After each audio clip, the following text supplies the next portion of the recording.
아멘.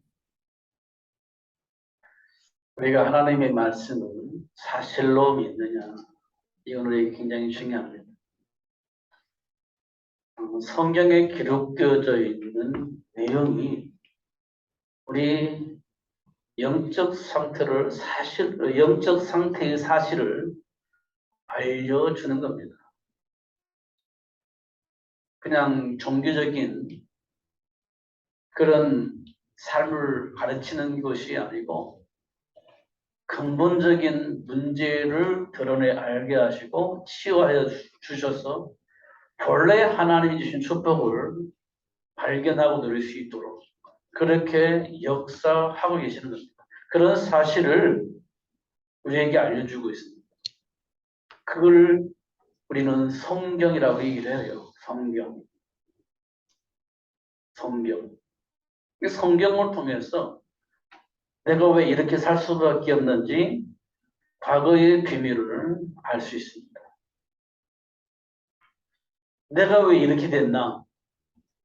이유를 확인할 수 있어요. 배경을 알 수 있습니다. 우리는 자꾸 원망을 하는데요. 그런데 사단에게 속는 겁니다. 그럴 수밖에 없는 배경이 있어요. 그게 이제 모르니까 원망하는 거고요. 알면 그랬구나 답을 얻어요. 그랬구나 답을 얻어요. 그러면요 원망이 아니라 감사가 나올 수 있고요. 하나님이 나에게 맡겨주신 사명도 깨달을 수 있어요. 그래서 하나님이 나를 불러서 이 일을 하게 하시려고 하셨구나라는 것을 알게 되어져요. 그걸 우리는 사명이라고 하죠. 근데 모르면요 원망스럽죠.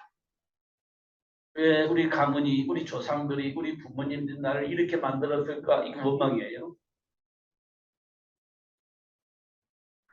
그런데 복음을 깨닫고 보니까 그래서 하나님 나를 불러서 우리 가문도 살리고 후대를 살리게 하려고 해방시키려고 이 복음을 전하는 가문으로 회복시켜 주시려고 이렇게 나를 부르셨구나라는 것을 깨닫게 되줍니다.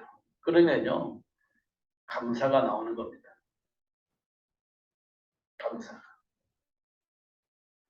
그러면 우리가 제일 먼저 할 일이 뭐냐면 영적 상태를 보게 되집니다. 영적 상태를 보게 돼요. 하나님을 떠나 있는 영적 상태. 마귀가 시키는 대로 살 수밖에 없었던 그들이 영적 상태. 이걸 우리는 보게 되어집니다. 복음을 알면 그게 보여져요. 사단의 속임수, 사단의 뿌리, 사단이 공격할 수 있는 통로들이 보게 되어집니다. 그러면 우리가 해야 할 일이 한 가지밖에 없어요. 그리스도를 말해도 들려지지 않기 때문에 해야 할 일이 딱 한 가지 있어요. 그리스도의 복음을 듣지 못하게 만드는 사단이 우리에게 잘못 각인되어져 있는 그 생각들, 삶의 기준들, 감정들 통해서 역사는 사단을 결박하는 겁니다. 그거 결박해야 돼요. 그리스도를 첫날 만날 해도 들려지지 않는 것은 사단이 계속 차단하기 때문에 들려지지 않아요. 아니 그렇게 말했으면 알아들어야지. 안 된다니까요. 365일 얘기를 해도 안 되는 것은 안 돼요. 왜냐? 사단이 차단하고 있으니 방해하고 있으니 들리실 수가 없죠. 그래서 강한 자를 결박하지 않냐고서는 세간을 변할 수 없다. 이렇게 말하고 있는 겁니다. 강한 자가 결박되어져야 이 복음이 그에게 전달되어지게 되어 있는 겁니다. 그리스도를 말한다고 해서 들려지는 게 아니에요. 왜냐하면 돌짝밭이 있잖아요. 길가밭이 있잖아요. 가시덤불밭이 있잖아요. 안 되는 겁니다. 중요한 것은 이 복음을 듣지 못하게 만들었던 사단이 어떻게 지금 작용하고 있는가, 작동하고 있는가 확인해 보셔요. 가장 중요한 것은 제가 확인해 보면 그동안 신앙생활을 했다면 내가 신앙생활을 몇 년 했는데 이 생각 때문에 복음이 안 들어가요. 내가 지금 어떤 위치에 있는지 알아? 라고 생각을 하면 복음이 안 들어가요. 내가 장로야. 내가 목사야. 내가 권사야. 내가 안수집사야. 내가 신앙생활 몇 년 했는지 알아? 이 생각 때문에 복음이 안 들어가요. 이 생각 때문에. 그걸 통해서 사단이 복음을 듣지 못하도록 방해하는 거예요. 어떤 사람은 지금 우리 가문이 지금 4대째야. 5대째야. 그 저쪽으로 내려오고 있는데 나를 무시해? 복음 모른다고? 그 생각 때문에 복음이 못 들어가요. 그게 본인들은 당연한 것으로 얘기를 하겠지만 그런 걸 통로로 삼고 복음을 듣지 못하도록 방해하는 사단이 있는 것을 확인할 수 있어요. 우리가 그리스도하면 지금 우리가 10년, 20년, 30년 동안 들었던 얘기인데 그냥 무시하고 지나가 버려요. 그게 사단의 통로예요. 그게 사단의 통로예요. 그 다음부터 안 들려요. 안 들립니다. 나의 상태가 안 보여요. 그럼 어떻게 해요? 나는 지금 잘 하고 있다라고 생각을 하고 있는데 결국은 엉뚱한 짓을 하는 거예요. 왜냐? 안 들려서. 복음이 안 들려요. 근데 엉뚱한 짓을 하는 거예요. 그러는 우리는 세계 복음화라고 하는 단어를 쓰는 거예요. 나는 이 일을 왜 하는 줄 알아? 세계 복음화 때문이야. 그게 이제 바리새인들이 했던 짓입니다. 하나님의 영광을 위해서 지금 우리가 이런 행동을 하는 거야. 바리새인들이 그랬어요. 거기에 특별히 사도 바울이라고 하는 사람이 있어요. 하나님의 영광을 위해서 예수 믿는 사람 핍박하고 죽이는 일 앞장서셨어요. 하나님의 영광을 위해서. 그게 올바른 짓이 아니에요. 엉뚱한 짓입니다. 그냥 몰라서. 성경을 모르는 건 아니에요. 하나님을 몰라요. 문제적으로는 너무 해박한데 하나님이 원하시는 것이 뭔지 몰라요. 그냥 자기 감정 속에서 하나님의 영광을 위해서 산다라고 생각을 하고 있는 겁니다. 그게 바리새인들이 철저하게 말씀 안에서 살아보려고 노력을 하는 겁니다. 철저하게. 사도 바울은 율법으로 흠이 없다고 얘기했습니다. 자기 자신을 향해서. 그런데 예수를 비판해요. 하나님을 방해를 하는 겁니다. 율법으로 흠이 없다고 했는데 알고 보니까 하나님을 대적하는 자의 삶을 사는 거예요. 깨닫고 나니까 죄인 중에 괴수라고 고백을 하는 겁니다. 영적 사실을 우리는 봐야 돼요. 영적 상태를 봐야 됩니다. 우리가 왜 반복해서 얘기를 하냐면 여러분들이 좀 알기 쉽게 하려고 그런 거예요. 자, 이스라엘 백성 출애굽한 다음에 홍해 바다 만나잖아요. 그게 이스라엘 백성들이 영적 상태를 드러내는 시간입니다. 홍해 바다 만나니까 야 우리 죽었다. 우리 항복하고 애굽으로 돌아가자. 이게 이스라엘 백성들이 가지고 있는 영적 상태. 드러내 주셨잖아요. 영적 상태가. 홍해바다 어떻게 해결해요? 그 애굽의 군인들이 병거 타고 막 가려고 하냐. 그러면 어떻게 해결해요? 방법이 없잖아요. 홍해바다 해결할 수 없지. 로마 군인들 따라오는데 해결할 수 없지. 어떻게 해결하냐. 방법은 하나밖에 없죠. 항복하는 것. 그게 이스라엘 백성들이 가지고 있는 영적 상태입니다. 아무리 계산해도 그 방법밖에 없어요. 아무리 생각해도 그 길밖에 없어요. 그게 이스라엘 백성들이 가지고 있는 영적 상태. 그런데 하나님의 계획을 알고 있는 모세가 기도하면서 홍해 바다가 갈라져요. 하나님과 함께하는 이 축복. 야, 우리와 함께 하시는 하나님이 어떤 분이신지 확인할 수 있도록 축복하셨어요. 그게 홍해바다 사건입니다. 지금 우리와 함께 계시는 하나님, 그런 하나님이세요. 그런 하나님 앞에 우리가 교만할 수 있어요? 그렇지 않습니다. 그런 하나님 앞에서 고집 필 수 있을까요? 그렇습니다. 근데 그때 이스라엘 백성들이 너무 황홀에 빠졌어요. 황홀했어요. 야, 홍해바다를 건너다니. 야, 너무 좋다. 황홀에 빠져버렸어요. 그래서 막 하나님을 죽을 듯이 찬양했어요. 제가 어릴 때 안양에 가면 갈멜살 기도원이 있어요. 안양에. 지금은 뭐 이렇게 개발해가지고 어떻게 생겼는지 모르겠는데 그 개울로 해가지고 올라가면 갈멜산 기도원이 있었어요. 기도원인데요. 가면 어떻게 박수 쳐요. 근데요, 그때는 그게 좋은 줄 알았는데 지금 보니까 미친 듯이 한 겁니다. 미친 듯이. 미친 듯이 찬양을 해요. 미친 듯이. 그때는 그게 좋은 줄 알았어요. 미친 듯이 합니다. 미친 듯이. 내용은 몰라. 그냥 감정만 막 감정을 끌어들이기 위해서 미친 듯이 막 박수치는 찬양을. 그러다 보면 울어버려요. 자기 감정에 빠져가지고. 그러면 은혜 받았다고 얘기합니다. 그러면 은혜 받았다. 미친 듯이 박수치면서 찬송합니다. 그리고 이제 자기도 모르게 막 울어. 왜 우는지 몰라. 그냥 울어.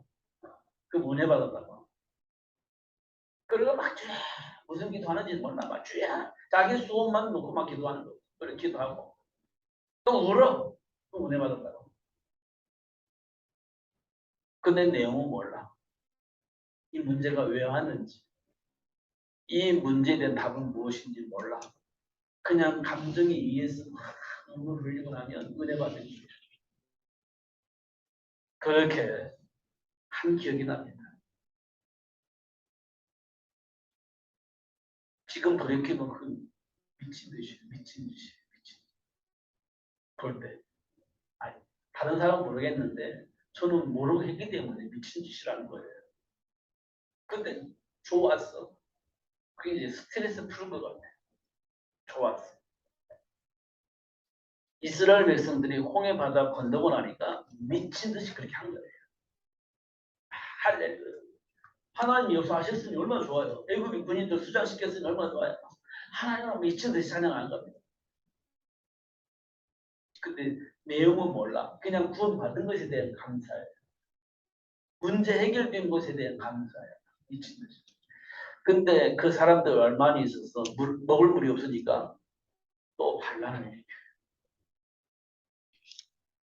그런 그 하나님을 막 찬양하던 그 사람들이 먹을 물이 없으니까 또 모세를 죽이려고 그래. 이게 몰랐다는 거예요.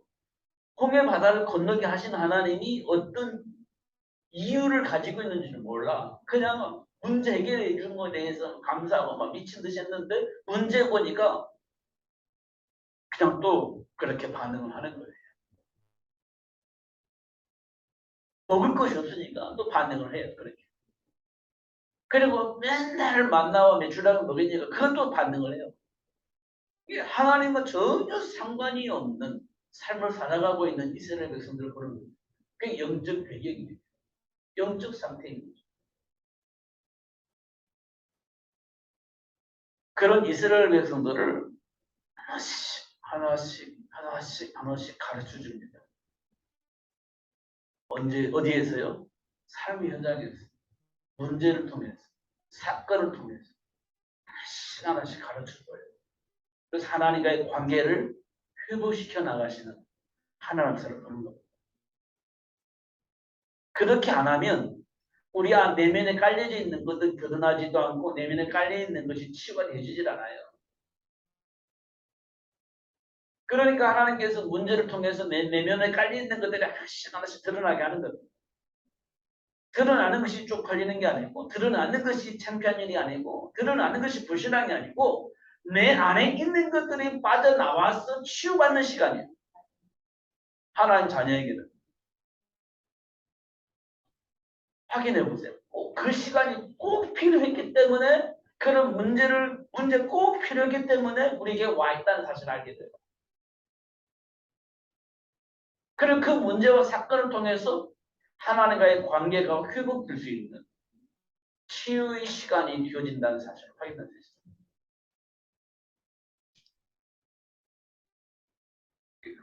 하나님은 우리에게 기적을 일으키시기도 하시지만 중요한 건 그 기적이 중요하지 않아요. 하나님과의 관계가 회복되어지는 것을 하나님은 기뻐하시는 겁니다. 때때로는 기적을 일으키시기도 하시고 감당할 수 없는 문제를 주시기도 하셔요. 그래서 하나님과의 관계를 회복시켜 나가시는 하나님을 볼 수 있는 겁니다.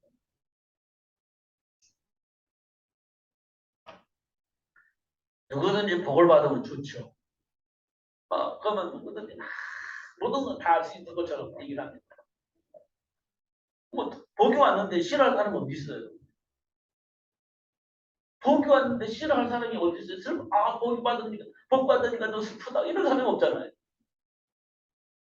문제가 해결됐는데 슬프다 이런 사람 없잖아요. 그렇지 않습니까? 문제 해결 받으니까 너무 좋고 복을 받으니까 너무 좋고 그렇지 않습니까? 근데 문제 오면요 싫잖아요. 문제 해결되지 않으면요 시험 들잖아요. 그렇지 않습니까? 문제 해결 안 돼. 그러면 시험 들어요. 문제와 감당할 수 없는 문제가 와. 그러면 짜증나잖아요. 스트레스 받잖아요. 근데 문제 해결돼 너무 좋아. 하나님 약속한 복이 내 삶 속에 열매로 딱 나가 너무 좋아.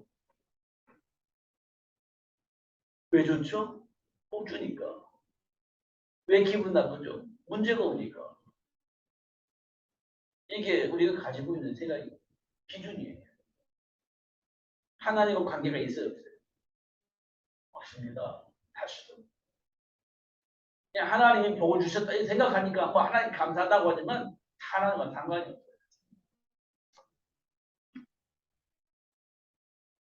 하나님과 상관이 있으면 어떤 일이 벌어요? 복을 주셔서 감사하고 문제를 통해서 내 안에 있는 근본을 드러내서 치유해 주시니까 감사하고 이렇게 되어져야 되는 겁니다.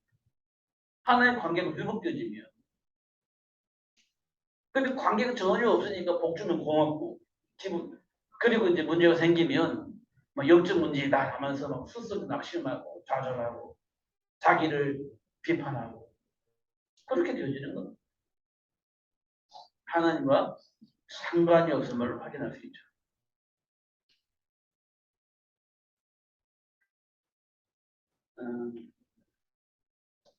우리는 제가 가장 근본적으로 우리가 볼 것은 237 나라 5천 종족 살려야 된다. 우리는 세계복음화라는 단어를 쓰면서 237 나라 5천 종족을 살릴 수 있는 제자를 만들어내야 된다. 이렇게 얘기를 하지 않습니까?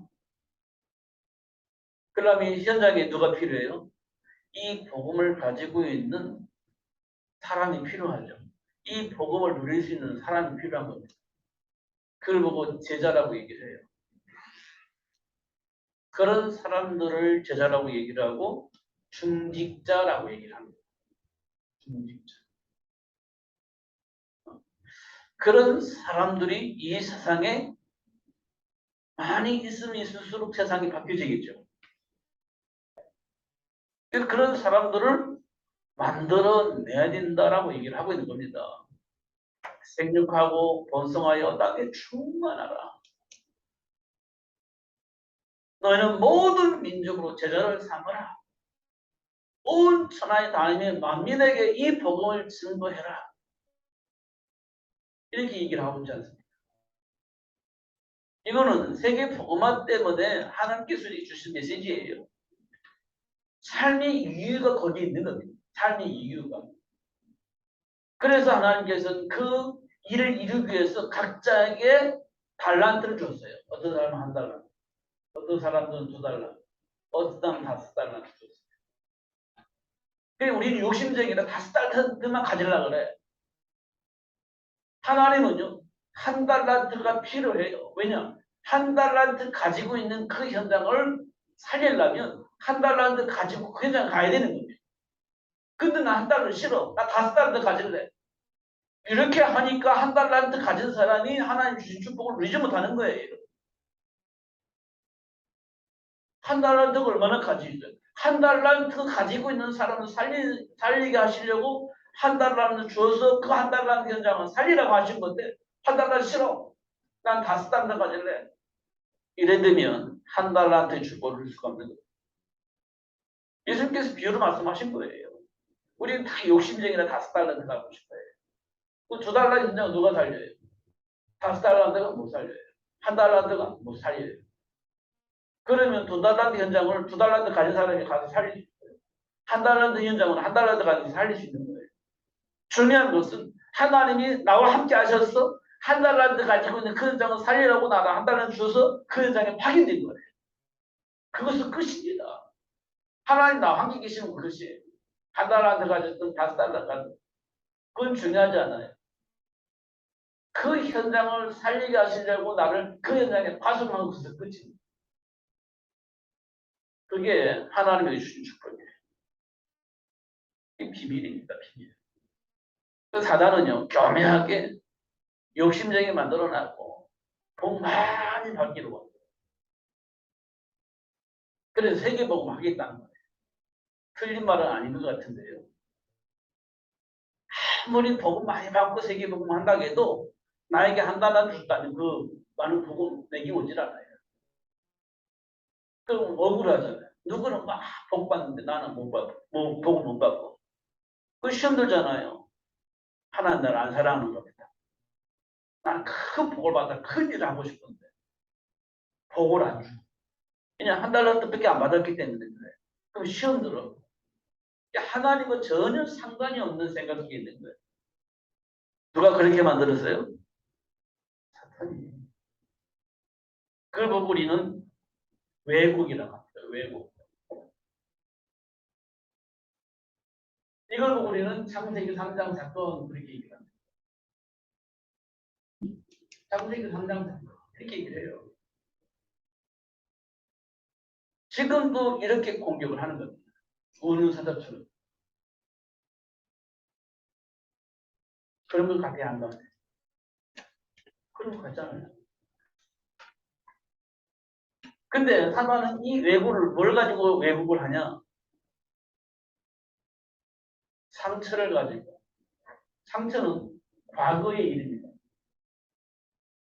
이 과거의 일을 가지고 하나님의 말씀을 왜곡하는 거예요. 이 상처 가진 사람은 나는 어떤 사람이 되고 싶어요? 욕망이라는 게 있어요. 나는 이런 사람이 될 거야.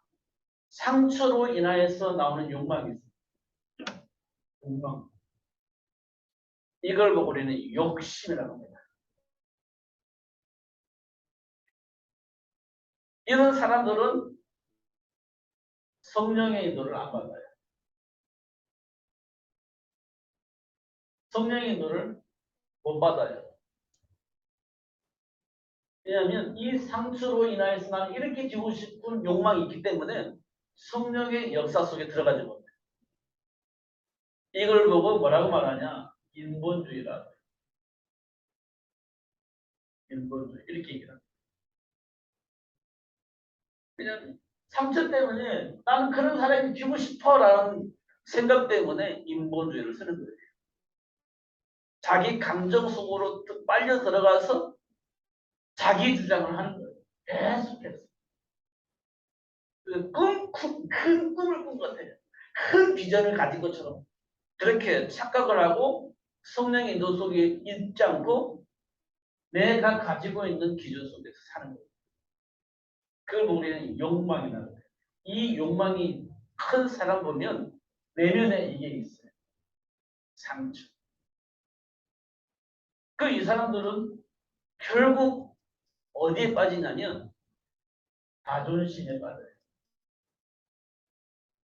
그래서 하나님이 자녀에게 준 축복을 누릴 수 없는 상황에 빠지게 됩니다. 이걸 보고 우리는 시험 들었다 이렇게 얘기를 하는 겁니다. 시험 드는 것이 자존심 상했다는 거예요. 나는 이렇게 살고 싶은데 그렇게 안 되어진 거예요. 그러니까 자존심 상했잖아요. 그리고 우리 시험 들었다 이렇게 얘기를 하는 거예요. 근데 내면에 깊이 들어가 보면 과거의 상처가 내 안에 뿌리를 내리고 있었기 때문에 이런 결과가 났다는 것을 확인할 수 있어요. 잘 확인해 보고 내면을 보면 뭐냐? 창세기 3장 문제가 있어요. 가장 밑바닥에 창세기 3장 문제. 하나님을 떠나게 만들었던 하나님의 말씀을 왜곡시켜서 왜곡되어져 있는 그 잘못된 뿌리가 내 안에 깊이 뿌리 내려 있다는 것을 확인할 수 있어요. 그걸 우리는 창세기 3장 문제 그렇게 얘기를 합니다. 다시 말하면 하나님을 떠난 문제. 결국은 하나님 떠난 문제. 그 속에 우리가 와 있는 거예요. 지금 여전히 그 속에 있는 거예요. 이 문제를 해결해 주시고 해방시켜 주시기 위해서 예수님이 오셨어요. 그래서 완전히 예수 안에 있으면 해방이 되는 겁니다.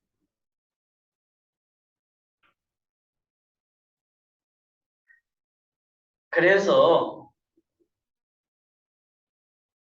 7절에 보면 그러나 과거에 지금 우리가 살아왔던 그런 사람 그런 나에게 예수님께서는 말씀하셔요. 그러나 무엇이든지 내게 유익하는 것을 내가 그리스도를 위하여 다 해로 여길 뿐더러 바꿨다는 거예요.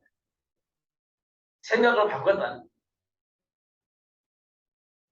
생각을 바꿨다는 거예요.